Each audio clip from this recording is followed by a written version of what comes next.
I drove 29 hours from Wisconsin to come down here, drove it straight through.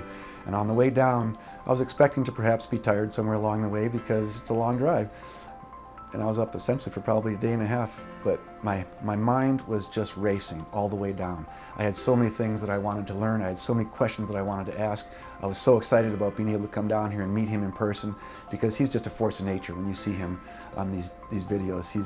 He's every bit as fun and informative and genuine as you might suspect, and just the whole way down I was completely engaged in wanting to be here. I've been watching him for the last 8 months, and of course I was skeptical when I saw his flashes and all that, and then I started watching and seeing what he was doing and seeing what he was doing, and I was quite impressed by what he was putting out there, so I had to come and see it.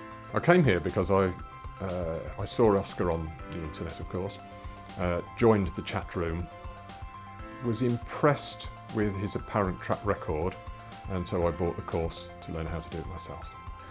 I was learning along the way as in the chat room, things would pop up, and I definitely recognized within a month or two that it was very, very powerful what was going on. It was very, very, there was a lot of possibility. I saw the possibility, but yet I understood within a relatively short period of time that it was very, very difficult for me to do without having the extra additional knowledge about what Oscar does. So that's why I made the decision and was very, very fortunate to be able to come out to this first Omni Camp 2.0, and I'm very, very glad that I did.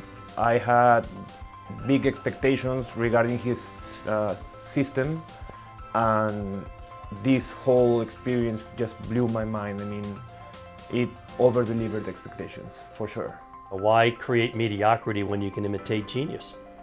And to me, Oscar is a genius in this business because he's studied it more, he's tested it more, he's tested it with his own money and continues to do that.